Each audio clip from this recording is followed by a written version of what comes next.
So KCR అభ్యర్థుల్ని announce చేయబోతున్నారని తెలుస్తోంది కిరణ్ భూపతి. మొత్తానికి కసరత్తు ప్రారంభమైందా? అటు కాంగ్రెస్ చూసుకున్నా, బీజేపీ చూసుకున్నా, వాళ్ళతో పోలిస్తే బీఆర్ఎస్ ప్రస్తుతం ఈ ప్రచారంలో అవ్వచ్చు, లేకపోతే అభ్యర్థుల ప్రకటనలో అవ్వచ్చు, ముందుందా వెనకుందా, ఏం చేయబోతోంది, what are the exercise they are doing, input చెప్పండి ప్లీజ్.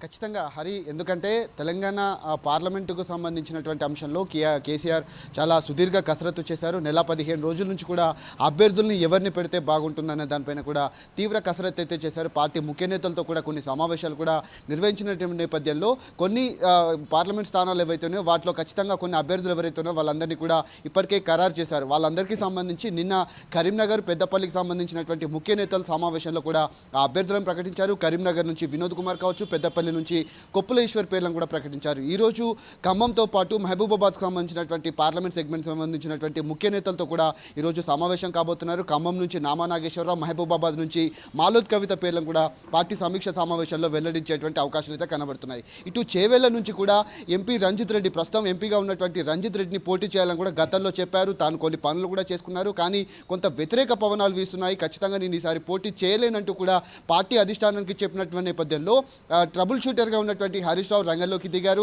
ఖచ్చితంగా పోటీ చేయండి, ఏదైనా ఇబ్బందులు ఎదురైతే పార్టీ అధిష్టానం చూసుకుంటుందని చెప్పినప్పటికీ కూడా రంజిత్ రెడ్డి ఖచ్చితంగా పోటీ చేయను అని కూడా దానిపైన కరాఖండిగా పార్టీ అధిష్టానానికి చెప్పినట్టుగా తెలుస్తుంది.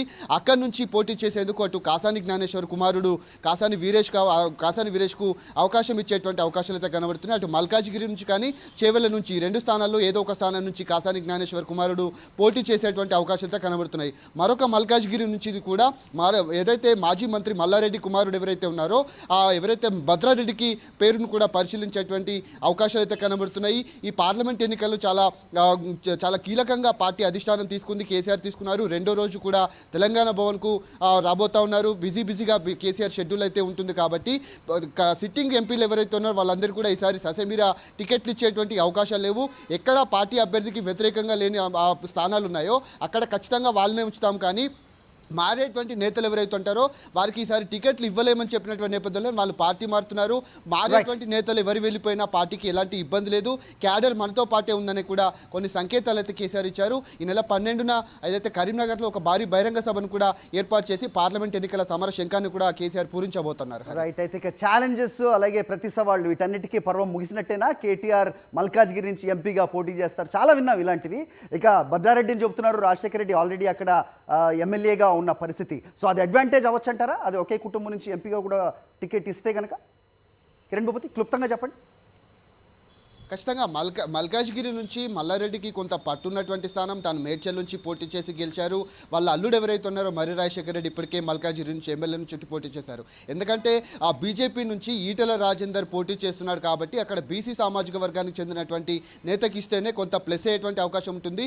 అదే ముదిరాజ్ సామాజిక వర్గానికి చెందినటువంటి కాసాని జ్ఞానేశ్వర్ కుమారుడు కాసాని వీరేష్ కూడా అవకాశం ఇస్తే ఎలా ఉంటుందనేది కూడా పార్టీ అధిష్టానం భావిస్తున్నటువంటి నేపథ్యంలో ఖచ్చితంగా ఈసారి మల్కాజ్గిరి స్థానం, ఎందుకంటే గతంలో అసెంబ్లీ ఎన్నికల్లో జరిగినటువంటి ఫలితాలు ఖచ్చితంగా గ్రేటర్ పరిధిలో కూడా పూర్తి స్థాయిలో బీఆర్ఎస్ కైవసం చేసుకుంది కాబట్టి ఈసారి మల్కాజ్గిరి స్థానాన్ని బీఆర్ఎస్ ఖాతాలో వేసుకునేందుకు కొన్ని పావులు అయితే కదుపున్నట్టుగా తెలుస్తుంది.